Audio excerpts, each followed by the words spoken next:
Yo, what's up, my people? Today we're diving deep into the world of political strategy with the OG himself, Niccolò Machiavelli. This dude literally wrote the book on power, The Prince. Published way back in 1532, it's still dropping knowledge bombs on leaders today. Now, Machiavelli wasn't about that kumbaya, let's all be friends vibe.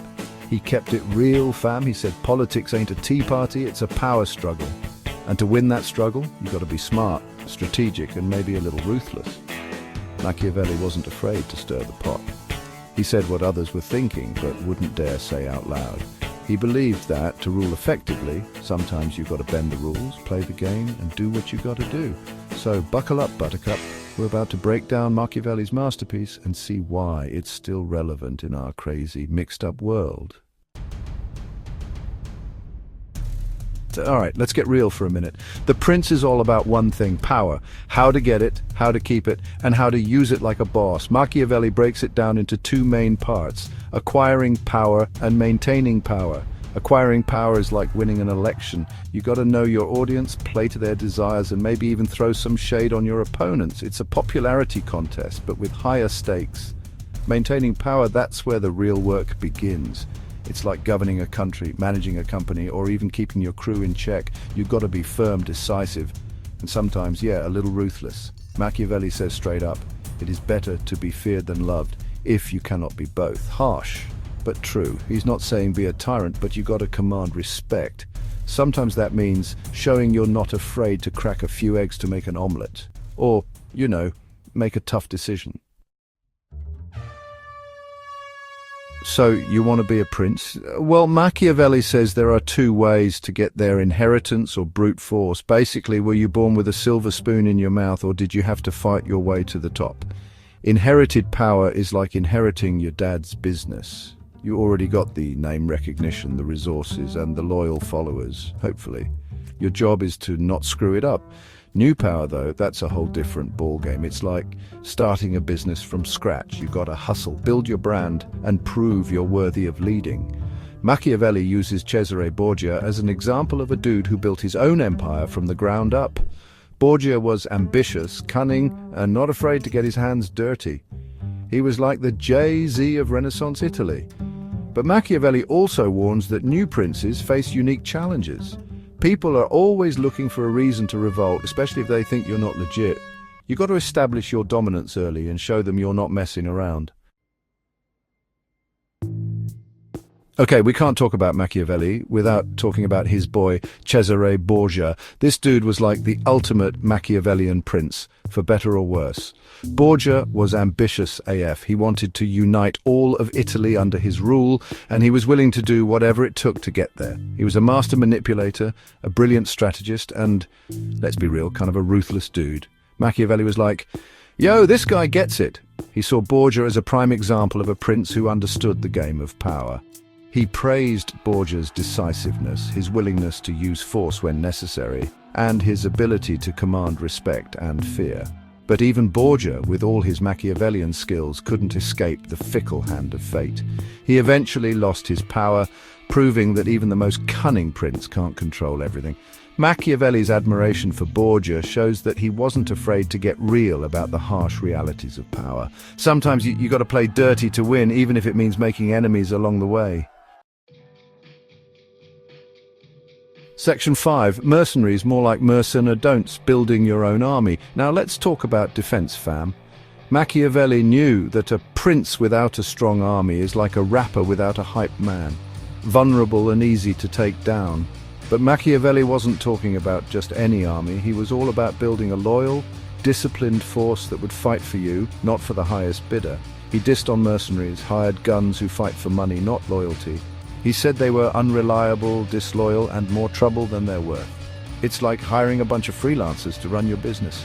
You never know if they're really going to have your back. Instead, Machiavelli said a prince should build his own army, made up of his own citizens. These soldiers would be more loyal, more motivated, and more invested in the success of their state. Plus, it looks way more impressive when you're rolling up with your own crew. Machiavelli's message is clear. If you want to stay in power, you've got to invest in your own defense. Don't rely on outsiders to protect you. Build your own squad, train them right, and show the world you're not to be messed with. Section 6. The Prince's PR team. Looking good, even when you're not. Okay, so you've conquered your enemies, built a killer army, and secured your power. Now what? Well, according to Machiavelli, it's time to work on your image. Machiavelli understood the power of perception. He knew that a prince needs to look the part, even if it means faking it till you make it. He said that a prince should always appear to be virtuous, even if he's not. He should be seen as merciful, faithful, humane, and religious, even if he has to do some shady stuff behind closed doors. Now, Machiavelli wasn't saying you should be a hypocrite. He was just being realistic. He knew that people are more likely to follow a leader who seems good and just, even if they're not perfect. He famously said, "It is unnecessary for a prince to have all the good qualities I have enumerated, but it is very necessary to appear to have them." In other words, it's all about PR, baby.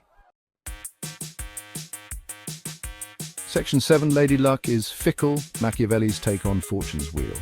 Now, even the most cunning, ruthless, and well-dressed prince can't control everything.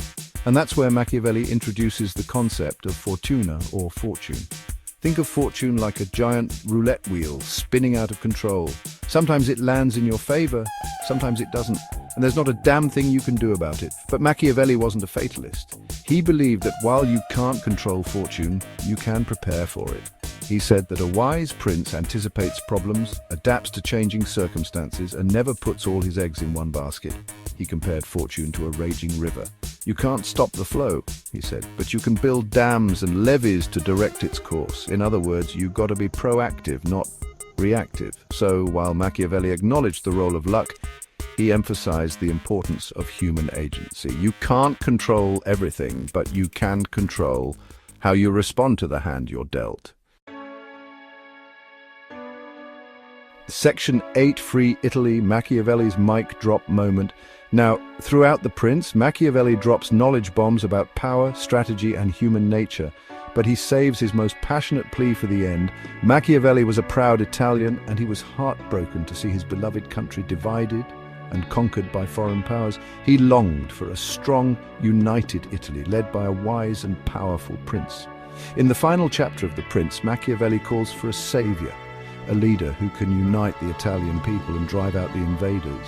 He lays out his vision for a free and independent Italy, a vision that would inspire generations to come.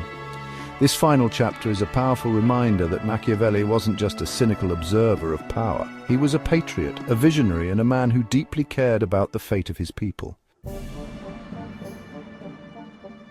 Section 9. Machiavelli's timeless tactics still relevant today, so there you have it, folks. Machiavelli's The Prince in a nutshell. It's a guidebook for acquiring and maintaining power, a meditation on human nature, and a call to action for anyone who's ever dreamed of making a difference. But is it still relevant today? You bet your sweet bippy it is. Sure, the world has changed a lot since the Renaissance, but the fundamental principles of power, strategy, and human nature remain the same. Politicians still use Machiavelli's tactics to win elections. CEOs draw inspiration from his writings to outmaneuver their competitors.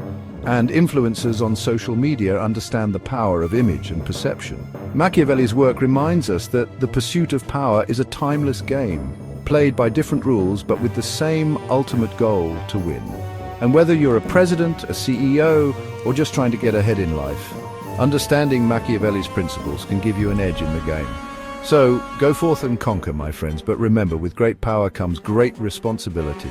Use your powers wisely and always strive to be a force for good in the world. Peace out.